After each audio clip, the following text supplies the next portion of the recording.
The Chicago Bulls reportedly still have their sights set on Egor Demin in the draft, according to Brett Siegel and Joe Cowley. But an interesting prospect is popping up if Egor Demin is off the board. What do the Chicago Bulls do if either one of their top targets are off the board? Reportedly, there are a number of teams looking to trade up that the Bulls could take advantage of. We're going to talk about all these things and more right after this.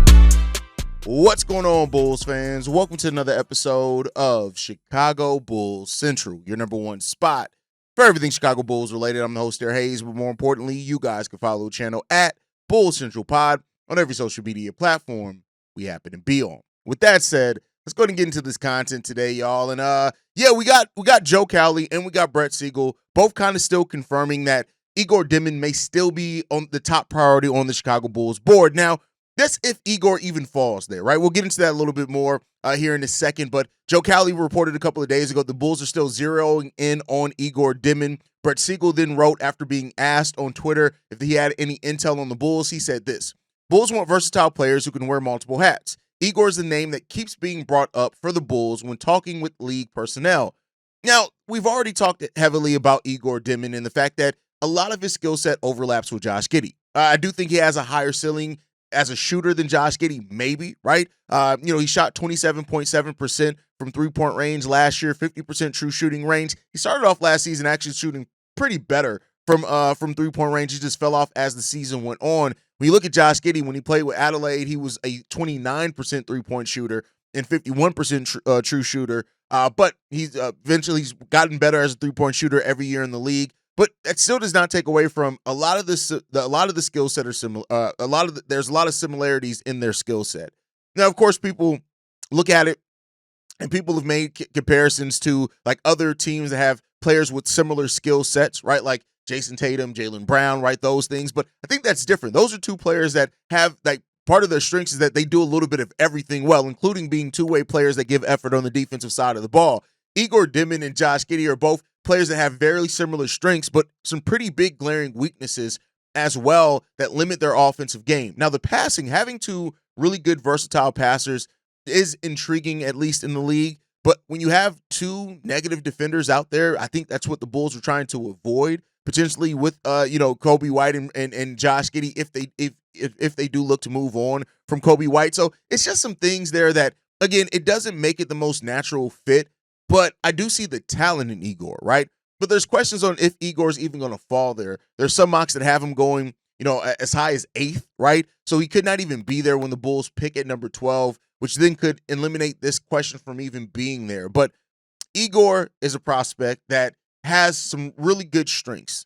And if it wasn't for Josh Giddey being on this roster, I think a lot of those strengths would even make a lot more sense for the Chicago Bulls to have him here and to bring him in. But we shall see. It does feel like the Bulls are playing everything close to the vest, though, right? They haven't brought in a lot of the top-tier talent in this draft for workouts. A lot of the players that they've brought in are all like more so slated to be second-round picks, but they have brought in some first-round picks, including Asa Newell, Drake Powell, but basically everybody other than that is either slated to be undrafted or low second-round picks, which still makes some sense because the Bulls have a pick at number 45, right?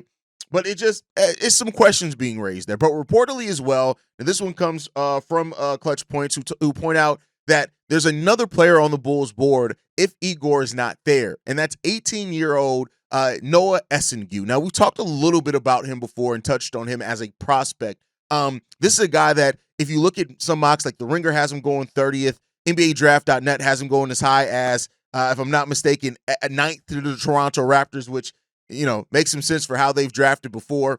The question that comes down to it with Essengue is that he's not the passer at all as Egor Demin. He can play multiple positions. He has really good athleticism. The positions that he can play, it can be anywhere from, 3, 4, maybe even a small ball 5 as his body fills out. He's only 194 pounds right now, so that's not even a question where it stands to right now. This guy is he's a long more modern type of wing/forward player. That just is where he is, right?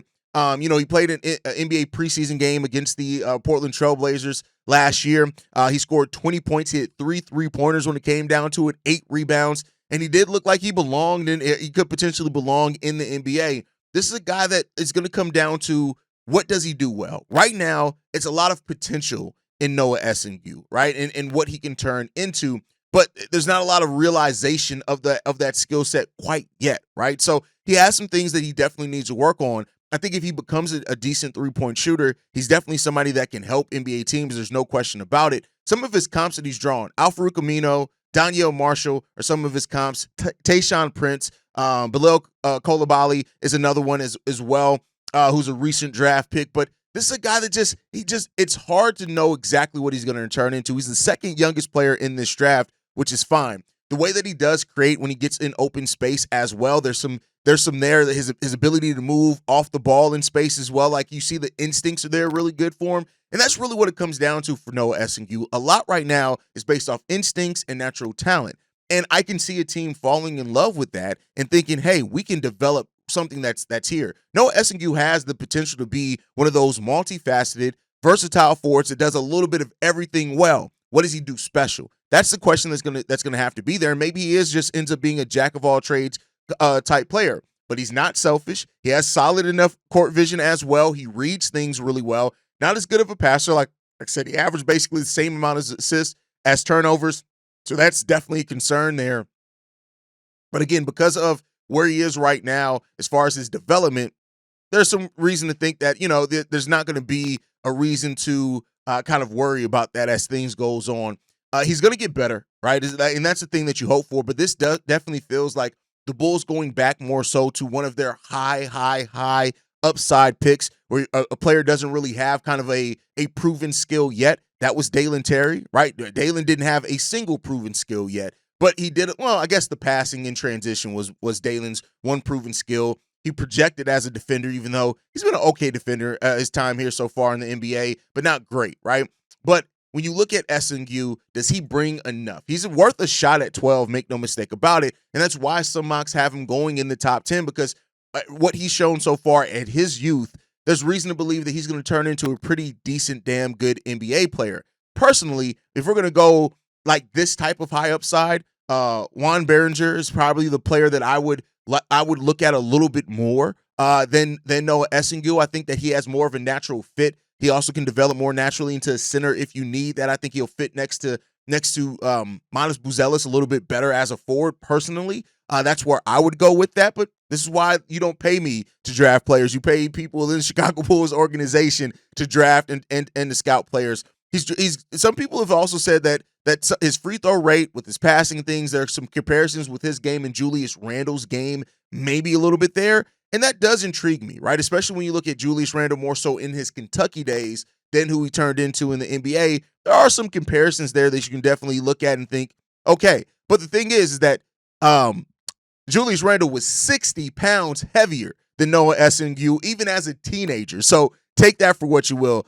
Julius Randle's always been built like a tank, and that's kind of some of the things that stop the comparisons with other players that they have for him. So we'll see there. Like, there's no real big thing that you're looking at with Noe Essengue that screams like huge concern and red flag, but there's also not quite a bit of things that you look at him and say, this is guaranteed to be what he can be at the NBA level. And that, for me, that's where the concern comes in at. But I guess we'll see. It's going to have to be with the front office and a development crew that does practice patience. I think that's going to be a key thing there with Noe Essengue. How much patience do you have for him to work on things? His footwork is going to have to be a thing that you work on. His shooting being consistent is going to have to be something that you work on for as well. But I do think that the evaluation that it comes down to him is that he brings a really nice prototype. But how can you make that prototype something real? And that's going to be the question when it comes down to physicality out the wazoo, good wingspan, good size, play multiple positions, does shape up. If he takes the defensive side seriously, he can be one of those multifaceted defenders that guard maybe every position they can switch out onto. So those are things to look out for. I like Noe Essengue. I just worry that if we're going to go really high upside, is he the right guy to go at that place? I think Drake Powell, Juan Berenger, these are guys that really look a lot better, I think, that for that kind of high upside pick than Noah for me personally. But hey, we'll see what the Bulls end up doing. Nick Crawford, Clifford is still another one too that I would love here for the Chicago Bulls as a shooting guard going forward. But we'll get into that as we start getting back into our list of draft prospects. But I just wanted to talk about that. Let me know what you guys think on that down below. Hearing that Egor Demin is still a player that is high on the Chicago Bulls board, high enough to where they're still looking to take him at 12 if he's there, with Noe Essengue being one of those players that the Bulls have as a backup plan. We still haven't really heard, a lot about like the Thomas Sorbers, the Derek Queens. It still seems like the Bulls may be out on Derek Queen, right? Cedric Crawford, the Bulls haven't brought in for a workout as far as we know. So there's still some prospects that I really thought that between now and the draft, we'd be seeing a lot more kind of top tier prospects brought in by the Bulls. But since Asa Newell's workout, we don't know for sure that the Bulls have brought in anybody else in as a workout. And that it's a little surprising for me. We're basically 2 weeks away from the NBA draft, and we still don't know exactly or have an idea of exactly the play. Like, hell, the Bulls, even if Egor Demin is first on the board, they haven't even brought him in for a workout. So we'll see what the Bulls end up doing here, man. It's going to be really interesting to see, but they may have some things up their sleeve to where maybe they're thinking about it a little bit better than what we all think. But with that said, if the Bulls' top prospects are not on the board, one of the things that a lot of people have been talking about is the Bulls trading back in this draft. Well, we do now have a list of teams. According to Jake Fisher from the Steinline, he named 3 teams that could be looking to move up in this draft and pair multiple picks to move up. Some of these may make sense for the Chicago Bulls. Let's look at it, right? So one of the teams that they have mentioned here is the Orlando Magic, right? Now, the Orlando Magic are a team that they have the 16th and 25th pick. Reportedly, that they do want to move up in this draft. And the question is that with 16 and 25, would that make sense for the Chicago Bulls to take if it meant sending out the number 12 pick? Now, that's even assuming that you can get those guys. Now, it comes down to these trades aren't going to go down until draft day when teams get to see how the board falls. But if the Orlando Magic, and this is not including Kobe White, right? This is not what's being talked about here. But if the Orlando Magic come calling with number 16 and number 25, and they want the number 12 pick, would that be a trade that you would take? Me, yes. Depending on it, that's if I feel confident the player that I want, I can get later. Maybe that is a Thomas Sorber, maybe whoever that is, right? If you feel confident, maybe that's Rasheer Fleming, even though he's moving up some draft boards. But if that is that's something that you feel very confident you can still get the guy that you want, I absolutely do that trade every day of the week. No questions asked. Now, is there a possibility that you can get 16 and 25 for Kobe? I doubt that, but again, it would be something that I would really be interested in if you can get it done, right? And so that comes down to it. Like Orlando Magic is reportedly open for business, which we kind of already known with the reported interest around Kobe White and the number 16 pick. But could the Bulls actually pull something to where they get to keep number 12 and they get 12, 16, and 25? If you can do that, you can sign me up for it. But again, I still want to keep Kobe. But just think about that a little bit. But if the Orlando Magic really come interested with 2 first-round picks for Kobe White, I think that'll be hard to pass up, especially if you get to keep number 12. We shall see. I don't think that that's the level of deal you're going to get for Kobe personally, but the Orlando Magic are a team that's looking up and could be a trade back option for the Bulls if they want to trade back and gain more assets. The more straightforward trade of this, 12 for 16 and 25, you keep it moving. Another team as well, they have similar picks to the Orlando Magic, and that's the Oklahoma City Thunder. Now, we did just do a trade with them that sent Alex Caruso there, so there's already a trade relationship in history there, which I do think plays a part in how some of these deals get done.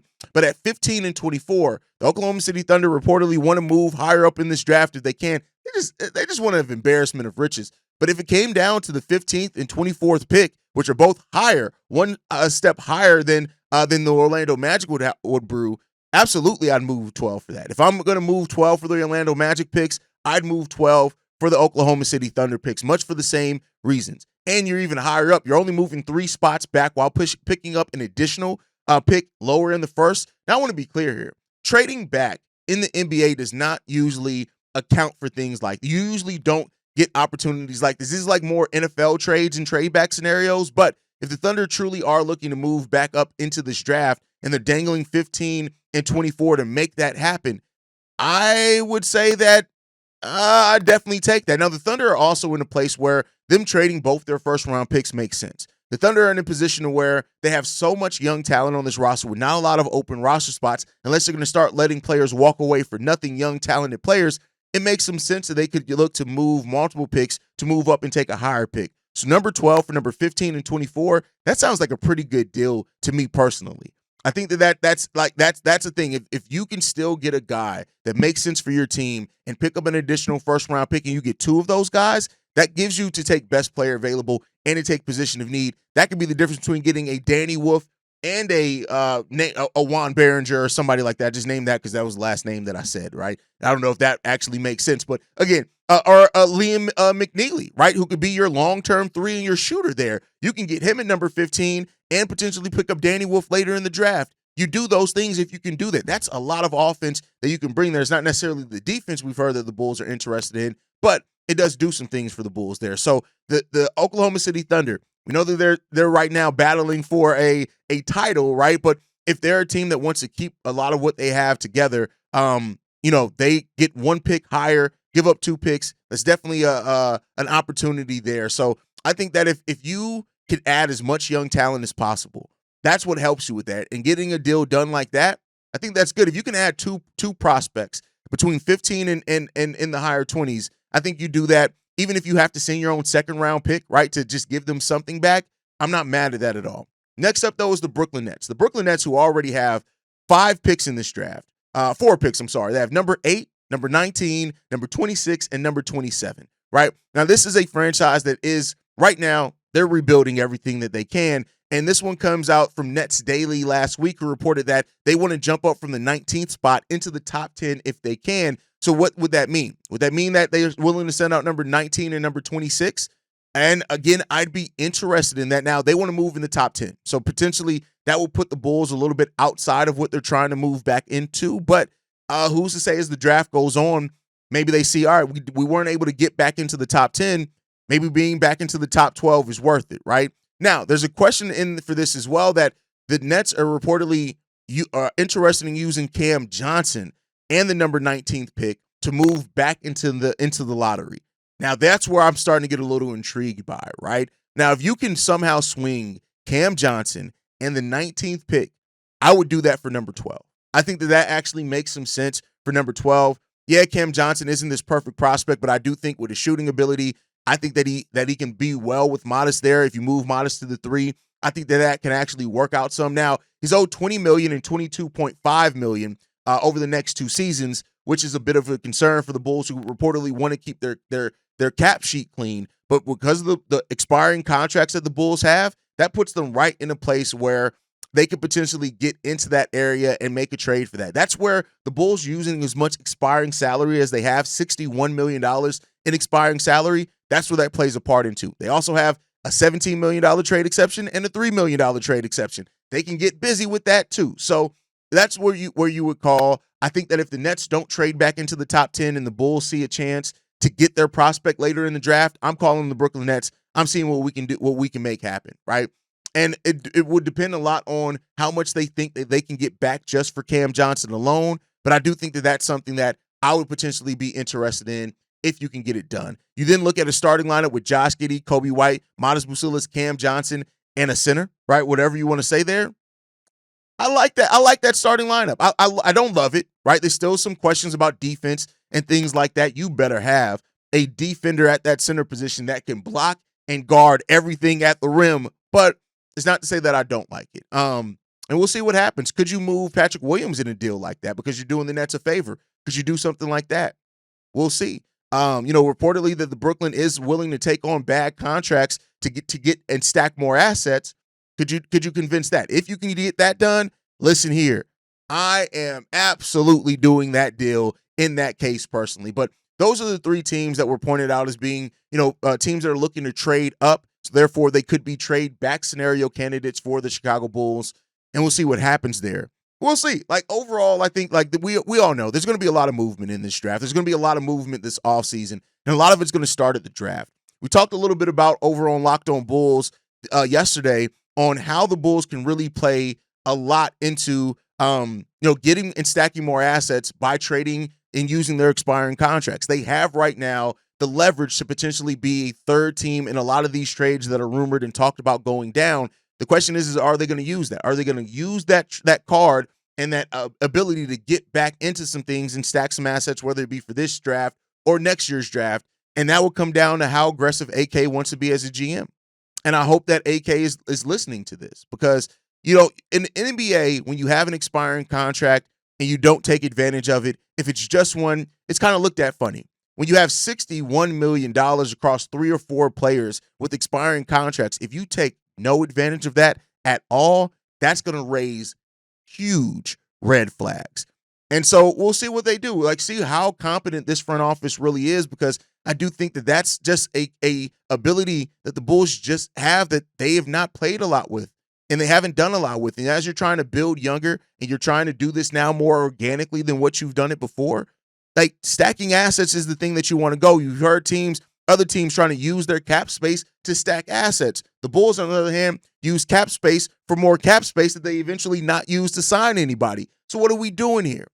So we'll watch it. We'll see it. We'll maintain it all here every day here at Chicago Bulls Central. Make sure you guys are following us at Bulls Central Pod. You send us any feedback, questions, comments, concerns, bullscentralpod@gmail.com. Lastly, if you want to leave a text message and our voicemail for the mailbag, the number to do so, 773-270-2799. We are the #1 spot for everything Chicago Bulls related, but that's thanks to you, lovely and beautiful people. And like I like to end every episode on, go Bulls. Love you guys. See red if you can, y'all.